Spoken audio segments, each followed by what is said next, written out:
I place the last crystal goblet on the table and step back to admire my handiwork. The salmon gleams under the soft light of the dining room chandelier, nestled on Grandma Alice's antique china. Vera, Lynn's beloved embroidered tablecloth drapes perfectly across the mahogany, not a wrinkle in sight. Simone, did you remember the lemon wedges? Vera Lynn calls from the living room where she entertains her bridge partner, June Parker. The television murmurs in the background, the volume set to precisely the level my mother prefers. Right here, I answer, arranging the slices in a fan pattern just the way she likes them. My fingers work methodically, practiced after 12 years of these small accommodations.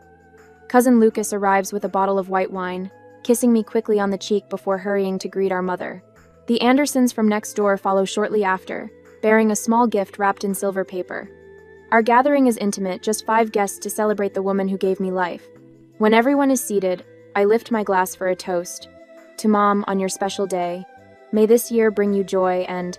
Actually, Vera Lynn interrupts, her voice clear and crisp as the wine in our glasses. I'd like to say something. She smooths her napkin across her lap and surveys the table with the satisfied look of a queen addressing her subjects. You've all been so kind to come today. At my age, birthdays make you reflect on what truly matters. Her gaze falls on me, and something in her eyes turns cold despite her smile. And what would matter most to me? What would be the best gift my daughter could give me? She pauses, her voice lilting upward like she's announcing a wonderful surprise. Is to leave my life. The room freezes. June's fork stops midway to her mouth. Lucas stares at his plate. The silence stretches like pulled taffy, thick and uncomfortable. Mom? The word leaves my mouth, a question hanging in the still air. You've done your duty, dear. 12 years is quite enough sacrifice, don't you think? It's time we both moved on.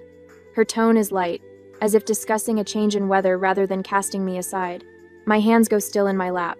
I can feel 5 pairs of eyes shifting between us, witnessing this moment when the ground beneath me crumbles away. I rise from my chair, napkin falling forgotten to the floor. Without a word, I walk to the coat closet, slide my arms into my jacket, and step outside into the cool evening air. Behind me, the birthday cake sits uncut on the sideboard, its candles unlit. The night air cools my heated face as I walk without direction. 12 years ago, I was 26 and flourishing in my master's art program. Professor Harwood had called my work revelatory and hinted at gallery connections for after graduation. Then the phone call came. Simone, I've fallen. It's my hip. My mother's voice trembled over the line. The doctor says I'll need surgery and months of rehabilitation. You're all I have. 2 days later, I packed 3 suitcases, just until she heals, and moved back into my childhood home. I deferred my final semester, promising my professors I'd return in 6 months. But 6 months became a year became 2. Somehow, 12 years slipped away while I wasn't looking. The days after the birthday dinner pass in a haze. By the 3rd morning, my phone buzzes repeatedly. Vera, Lynn's name flashes on the screen as she went out. I watch it ring until the screen goes dark. Instead of answering, I pull out the leather-bound journal I bought myself last Christmas but never used.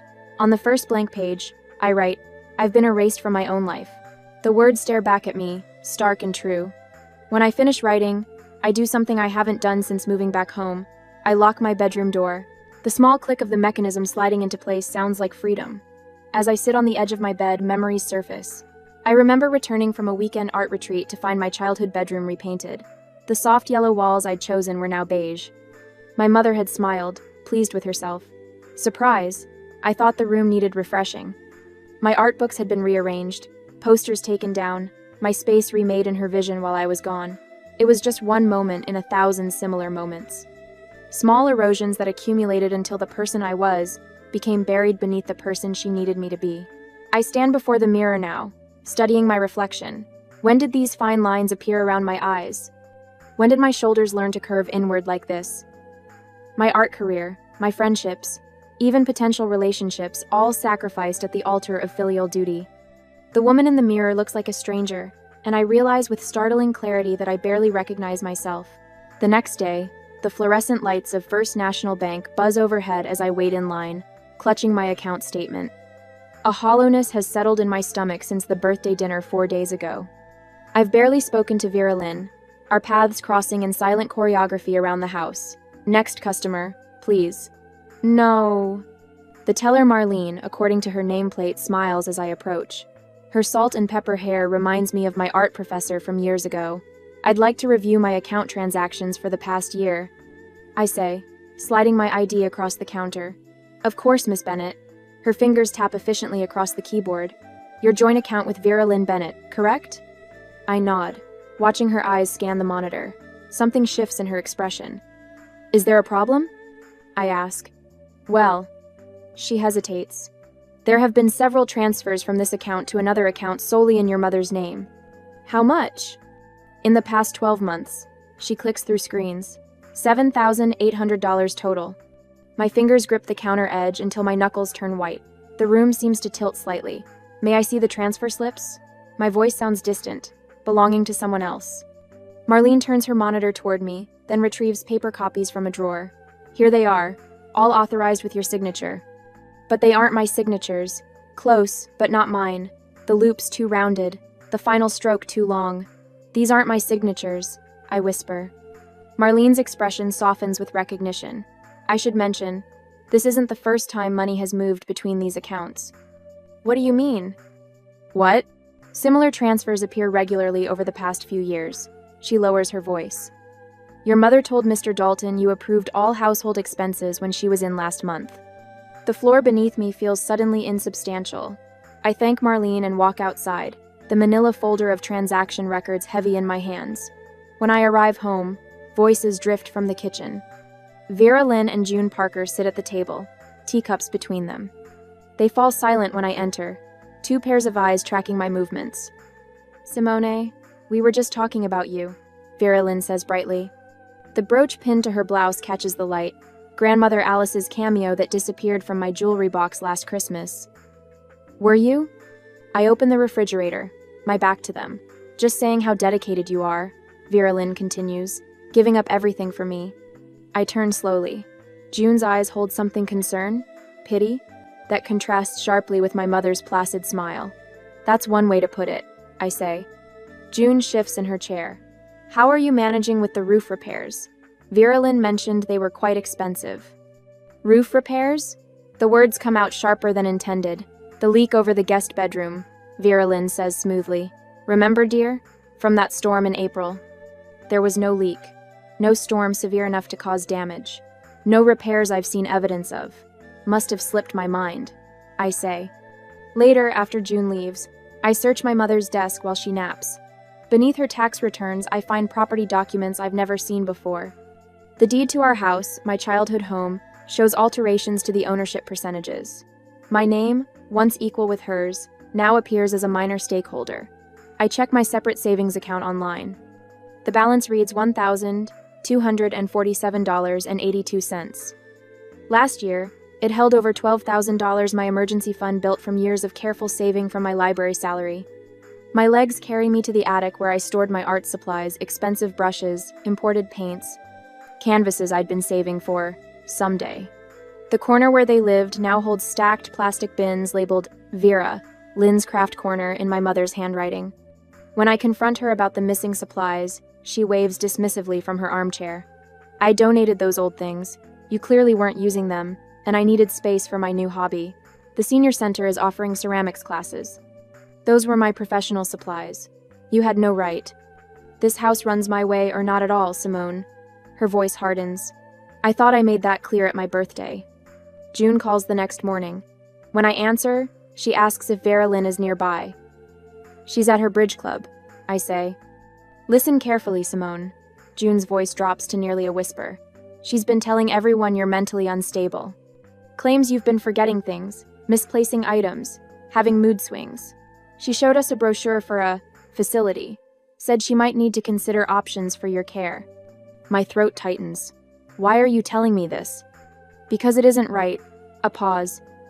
And because I've seen how she treats you. After we hang up, I make an appointment with an attorney later that day. Tomas Reyes listens without interrupting as I lay out bank statements, forged signatures, and altered property documents across his desk. Financial exploitation of family members is unfortunately common, he says when I finish, but provable. We can protect what assets you have left. As I drive back from the attorney's office, I wonder if I should confront my mother immediately with what I've discovered or quietly make my preparations to leave. Direct confrontation might satisfy my anger, but careful planning might protect what little I had left. What would you do when the person who should love you most is actively working against you? 3 days later, the phone rings 4 times before stopping. Then it starts again. The third missed call from cousin Lucas this morning. I check the voicemail, pressing the phone against my ear. Simone, I heard you've been acting strangely. Mom talked to Aunt Vera Lynn. We're worried about you. Call me back, okay? I delete the message and place the phone face down on the kitchen table. 3 days, and Vera Lynn has already launched her counterattack. The realization settles in my stomach like a stone. When I check the mail that afternoon, Mrs. Anderson from next door watches me from her porch. Her usual friendly wave is replaced by a tight-lipped stare that follows me back inside. Later, I overhear a hushed conversation through the open window.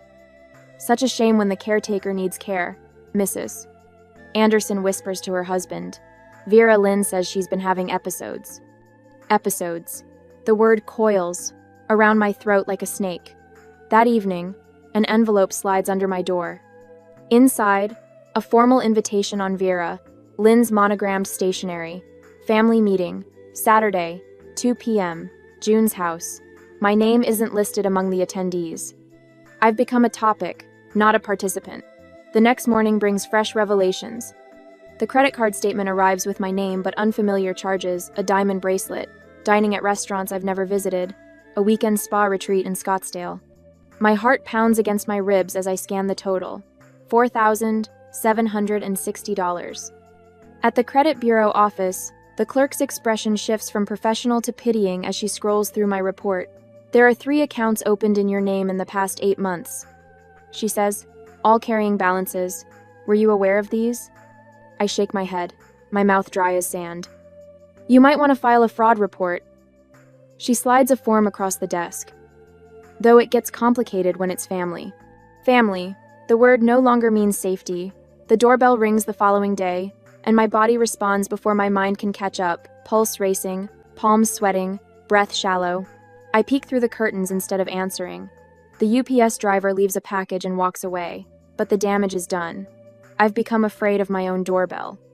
That night, I search for my birth certificate and social security card in the filing cabinet where they've always been kept. The folder sits in its place, but the contents are gone. My passport is missing from the desk drawer. Even my college diplomas have vanished from the wall, leaving rectangular shadows on the faded paint. I begin carrying my driver's license in my bra rather than my purse. I take photos of my room before leaving each morning, comparing the images when I return. The hairbrush moved 2 inches to the left.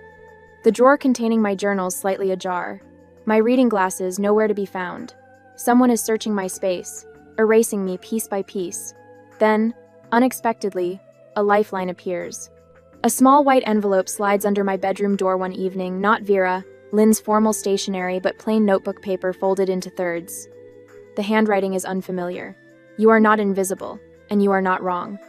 No signature, but I recognize the lavender scent of Elaine Darnell's hand lotion, the neighbor who lives 3 doors down, who smiles when we cross paths at the supermarket. I tuck the note into my journal, running my fingers over the words until they blur beneath my touch. The first validation I've felt in years. Saturday arrives with the weight of inevitability. I hear them gathering in the kitchen, Lucas's deep voice, June's characteristic laugh, the tap of Vera Lynn's cane against the tile floor. I stand in the hallway listening. She refuses to see reason, Vera Lynn says, her voice trembling with practiced vulnerability. After everything I've done, we'll talk sense into her, Lucas assures her. I step into the doorway. The conversation halts. 3 pairs of eyes turn toward me. Simone, Lucas stands, his expression a mixture of concern and condescension. We need to discuss your behavior. My behavior? The words escape in a whisper. The erratic spending, the paranoia, the accusations. He counts off on his fingers. After everything your mother's done for you, this is how you repay her? Something shifts inside me, a tectonic plate moving after years of pressure. I straighten my spine, feeling my full height for the first time in years. No one has the right to demand my entire life in return for being my parent. I say, my voice steady, not even her. Lucas blinks, startled by the clarity in my tone. You've always been dramatic, Vera Lynn interjects, reaching for June's hand. She gets this from her father's side. Dramatic? I laugh, the sound foreign to my own ears. Is it dramatic to want autonomy? To question why my signature appears on documents I never signed? The doorbell interrupts us. I answer without hesitation, relief washing over me at the sight of Tomas Reyes in his pressed suit, leather portfolio tucked under his arm. He nods professionally. Miss Bennett, I have those documents you requested. Behind him stands Elaine Darnell, her silver hair catching the afternoon light. I hope I'm not intruding, she says, though her firm expression suggests she doesn't care if she is. I thought you might want a witness. They step inside, and suddenly the kitchen feels balanced 3 against 3. Tomas opens his portfolio on the table, revealing notarized bank statements and highlighted forgeries. These transfers occurred without my client's knowledge or consent, he explains, his voice measured and calm. The signatures have been professionally analyzed and confirmed as forgeries. Vera Lynn's face pales. June studies her teacup with sudden interest. That's impossible, Lucas begins, but his protest lacks conviction. It's all documented, Tomas continues, including the credit accounts opened in Miss Bennett's name without her authorization. I stand beside Tomas, aware that my voice no longer shakes when I speak. I'm freezing the joint accounts today and initiating legal separation of property. You can't do that, Vera Lynn snaps, the vulnerable act dropping away. I'm your mother. Being my mother doesn't entitle you to my identity, I reply. Elaine steps forward. I've witnessed Mrs. Bennett admit to signing her daughter's name on multiple occasions, claiming it was just easier that way. I'd be happy to provide a statement. Vera Lynn's mouth opens and closes without sound. The meeting ends with Lucas escorting my mother and June from the kitchen, his certainty visibly shaken. Tomas reviews next steps while Elaine makes tea. For the first time in 12 years, I feel the house expanding around me, making space for my presence. Hours later, after Tomas and Elaine have gone, I return from a walk to find the front door ajar. Inside, Vera Lynn stands in the living room, my suitcases open on the floor, her hands filled with my clothing. What are you doing? I ask. She doesn't look up. Packing your things. If you want independence so badly, you can have it. I watch her methodical movements, recognizing the final desperate maneuver of someone losing control. But this time, her actions don't fill me with fear. They set me free. 2 days later, the locksmith slides the new key into my palm, solid and gleaming. All done, ma'am. 3 exterior doors and 2 interior. Nobody's getting in without your say-so now. I close my fingers around the metal, feeling its teeth bite into my skin. Thank you. After he leaves, I walk through each room of the house, testing locks, mentally reclaiming territory. The master bedroom, once Vera Lynn's exclusive domain, now bears a brass deadbolt that only my key can turn. I've moved her things to the guest room while she was at June's yesterday. My phone buzzes with a text from Tomas. Bank accounts separated. Password reset on all financial portals. Documented 6 forged signatures so far. For 12 years, I've been the ghost in this house. Now I'm becoming solid again, one boundary at a time. When Vera Lynn returns that afternoon, her key slides uselessly against new tumblers. I watch through the curtains as confusion crosses her face, followed by indignation. She jabs the key harder, twisting with increasing force until her knuckles whiten. When she finally looks up, our eyes meet through the window. The shock on her face is worth every penny I paid the locksmith. I open the door just enough to speak through the gap. Your things are in the guest room. We need to talk about the forged signatures at the bank. This is ridiculous, she sputters, her voice rising to carry to the neighbors' houses. My own daughter locks me out of my home. My home, I correct her, voice steady. The deed shows I've owned it since Grandma Alice passed. The deed you tried to alter. My home. Her performance falters momentarily before she recovers, eyes brimming with rehearsed tears. I'm calling Lucas. The family needs to know what you're doing. Go ahead, I say, closing the door softly. That evening, my phone lights up with a call from June Parker. I nearly decline it, assuming she's acting as Vera, Lynn's proxy, but something makes me answer. Simone? It's June. Her voice sounds different, hesitant, without the usual confidence she displays at my mother's side. Vera, Lynn's called an emergency family meeting at my house tomorrow. She's telling everyone you've had some kind of breakdown. My stomach tightens.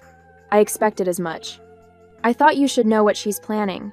June pauses, then adds, I could record the conversation, let you hear what she's saying behind your back. The offer surprises me. Why would you do that? Because some things she's claiming don't add up.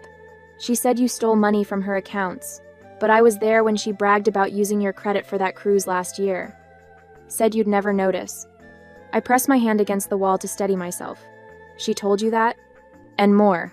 I kept quiet too long because she was my friend first. That was wrong of me. After we hang up, I sit at my kitchen table, spreading out the financial documents Tomas helped me gather. Each paper represents another betrayal: forged checks, credit accounts opened in my name, transfers from joint accounts. The evidence forms an undeniable pattern. The next morning, my phone rings again. It's Lucas, his voice uncharacteristically subdued. I just left June's 10. Your mom's saying some pretty extreme things about you. Let me guess. I'm unstable, ungrateful, possibly stealing from her? His silence confirms it. Some of what she's claiming doesn't make sense. She said you've never paid toward household expenses, but I remember you mentioning taking a second job to cover the roof repairs last year. The repairs she arranged without telling me, then forged my signature for payment? I keep my voice calm, factual.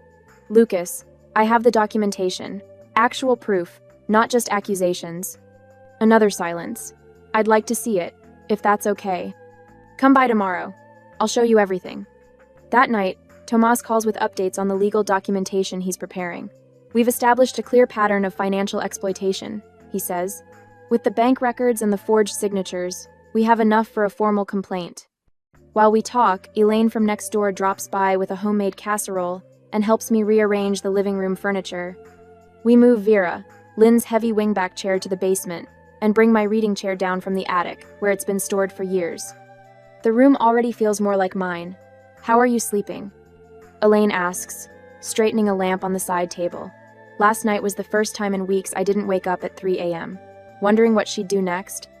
I admit, good, that's a start. After Elaine leaves, June calls again. Vera, Lynn's changing her story now. Yesterday you were irrational and dangerous. Today she's saying you're just confused and need family intervention. Because the dangerous narrative wasn't working? Exactly. Some of the family is starting to ask questions she doesn't want to answer. I thank her for the information, feeling a strange mix of vindication and sadness. When June offered to help me expose my mother's manipulations to the family, I hesitated. Would bringing everything into the light finally free me from her control, or would it just drag me deeper into a conflict I was trying to escape? The next day, Lucas actually comes by as promised. He sits at the kitchen table, carefully reviewing each document I place before him. His expression grows increasingly troubled as the evidence mounts. Why didn't you say something sooner? He finally asks. Would you have believed me over her? His silence is answer enough. As Lucas is leaving, my phone rings. It's Vera Lynn, her voice wobbling dramatically. Simone, I'm terribly ill. The doctor says it's my heart. I need you to take me in again. After everything we've been through, you can't turn me away now. I close my eyes, recognizing the familiar manipulation tactic. But this time, instead of rushing to help, I simply say, I'll have Lucas drive you to the emergency room. If the doctor confirms it's serious, we can discuss next steps. Her startled silence tells me everything I need to know. The old tactics won't work anymore.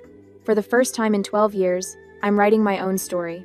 2 days later, the doorbell rings at precisely 8 in the morning. I open it to find Vera Lynn leaning heavily on a cane, her face drawn with exaggerated pain. Chimoni? She wheezes, clutching her chest. I need to come in. The doctor says my heart isn't good. I step aside wordlessly, watching as she limps dramatically into the living room. The same living room where she once told me to leave her life. Now she wants back in. You look terrible, I say, not unkindly. Should I call an ambulance? No, the word comes too quickly. I just need rest. And my daughter. She sinks into the armchair, my armchair now, and closes her eyes. The medication makes me so tired. When I turn to get water, I catch her reflection in the hallway mirror. Her grimace vanishes, replaced by calculation as she surveys the room, taking inventory of what might still be hers. The doorbell rings again. Lucas stands there, hands jammed in his pockets. I heard your mom was sick. Thought I should help mediate things. His eyes dart between us, uncertain where loyalty should land. Perfect timing. I say. Come in. Vera Lynn immediately doubles over, hand pressed to her heart. Lucas, thank goodness. Tell Simone how serious this is. Lucas shifts uncomfortably. Actually, I interrupt, walking to the bookshelf where I've placed a manila folder. I have something for both of you. I pull out copies of bank statements, each transfer highlighted in yellow. Beside them, the original transfer slips with my forged signature, now notarized with a document examiner's statement confirming the forgery. What is this? Lucas asks, taking the papers. Evidence, I say simply. 12 years of financial manipulation. Accounts opened in my name. Money transferred without my knowledge. Vera Lynn straightens, momentarily forgetting her performance. You're exaggerating. I was just organizing our finances. I pull out another document, sliding it toward Lucas. Her medical records from last week's checkup. Perfect health. No heart issues. No need for medication. Lucas stares at the papers, then at Vera Lynn. Something shifts in his expression, the first crack in his certainty. Aunt? Vera, Lynn's face hardens. She's twisting things, after everything I've done for her. I know exactly what you've done, I say, my voice steady. And I won't go back to being small so you can feel big.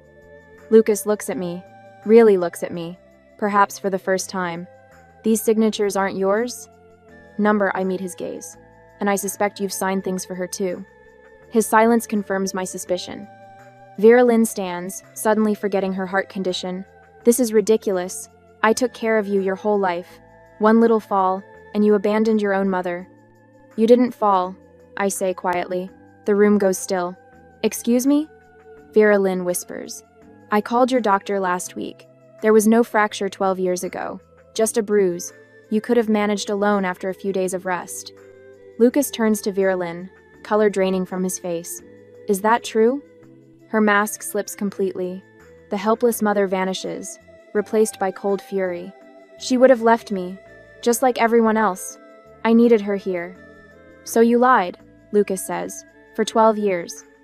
I walk to the closet and pull out a suitcase I packed 2 days ago, placing it by the front door.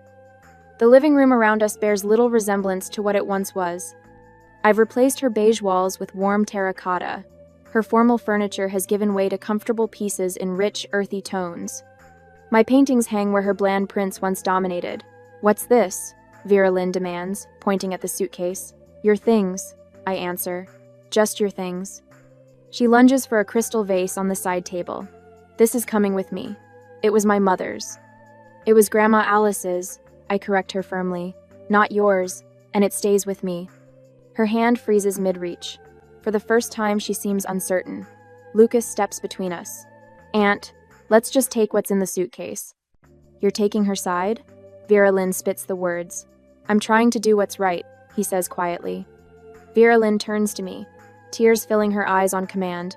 After everything we've been through together, no one will ever love you like I do. The words hang in the air between us. I've heard them so many times before the ultimate manipulation, the final trap. But this time, they sound different to my ears. Thank God for that, I say. Lucas guides Vera Lynn toward the door, her protests growing louder with each step. I watch them go, feeling nothing but a profound relief. The door closes behind them, and the house seems to exhale with me. 2 weeks later, Elaine brings over coffee and news. Vera Lynn moved in with your cousin Margaret in Phoenix, she says. The family's in quite an uproar. Will they ever speak to me again? I ask, surprised to find I care about the answer. Elaine shrugs. Some will, some won't. Does it matter? I consider this as I run my fingers along the spines of books I've brought out of storage. Less than I thought it would. Later that evening, I find a box I haven't opened since moving back home. Inside lies my old sketchbook from art school, filled with half-finished drawings and ideas for projects I never completed. The pages fall open to a self-portrait, abandoned mid-stroke, the outline of a woman with no face. I touch the empty space where my features should be, feeling the indentation of pencil on paper. Tomorrow I'll buy new pencils. A year later, I have built something for myself. I position my easel near the window, the one I wasn't allowed to open for 12 years because the draft would ruin the curtains. Now, sunlight streams across my canvas, illuminating the half-finished landscape. Outside, spring unfurls in bursts of color that I'm trying to capture with each brush stroke. That's coming along beautifully, Simone, says Professor Winters, leaning over my shoulder during our community art class. Your use of light is remarkable. I nod my thanks, still unaccustomed to praise. 3 months ago, I could barely hold a paintbrush without hearing Vera, Lynn's voice in my head. Art is a hobby, not a life plan. Now my walls display my vibrant paintings instead of her beige prints of faceless Victorian women. This morning I bought coffee without calculating whether the expense would trigger questions. Last week I rearranged furniture without asking permission. Small freedoms that feel enormous. The timer on my phone chimes, company arriving in an hour. 1 year after the birthday dinner that shattered my world, I'm hosting my own gathering. The salmon is already marinating my recipe, not hers. I've draped my newly purchased tablecloth across the dining table, its pattern bold and geometric where Vera Lynn's had been delicate and fussy. When the doorbell rings, I open it to find Thomas and Elaine carrying a bottle of wine and wildflowers. These are from my garden. Elaine says, handing me the colorful bunch. For your new beginning. June arrives next, looking tentative until I welcome her with a genuine smile. We've forged an unexpected friendship since she chose truth over loyalty to my mother. The house looks completely different. June marvels, taking in the bright throw pillows and art books stacked openly on the coffee table. It feels alive. Like its owner, Tomas adds, raising his glass. During dinner, Lucas asks the question I've been anticipating. Have you heard from Vera Lynn? The table quiets. A year ago, this question would have paralyzed me with guilt and anxiety. She's still with Cousin Margaret in Arizona. I answer evenly. We exchange birthday cards. No bitterness colors my voice, just simple facts delivered without apology or explanation. Later, as we gather around the dessert, I've baked a lemon tart that would have been deemed too tart in the old days. Tomas raises his glass. To seeing ourselves clearly at last. And to those who helped us see, I add, meeting each of their eyes in turn. The next morning, I kneel in the back garden, digging small holes for the lavender and mint seedlings. The soil feels cool between my fingers as I create homes for these fragrant plants that will eventually spread their roots and thrive. Inside, the spare bedroom waits for its transformation. Paint samples in shades of gold and terracotta line one wall. A drafting table sits in the center, and brochures about teaching art therapy classes at the senior center lay open on its surface. Miss Simone? 2 young voices interrupt my gardening. The Henderson girls from down the street stand at my garden gate, holding a plate covered with a checkered napkin. Mom made apple cinnamon muffins, says 8-year-old Katie. She said to bring you some because your garden makes her feel braver. Braver? I ask, accepting the plate. She started painting again, explains 10-year-old Abby. She says if you can make beautiful things after everything, maybe she can too. After they leave, I sit on my garden bench, the plate of muffins beside me. I pull out my journal, no longer hidden but displayed proudly on my nightstand, and write. Maybe I wasn't meant to be seen by them, but to see myself. As I plant new roots in the garden that is finally my own, I wonder if true freedom comes from cutting ties completely or from maintaining them at a safe distance. What would you choose? Clean breaks or careful boundaries?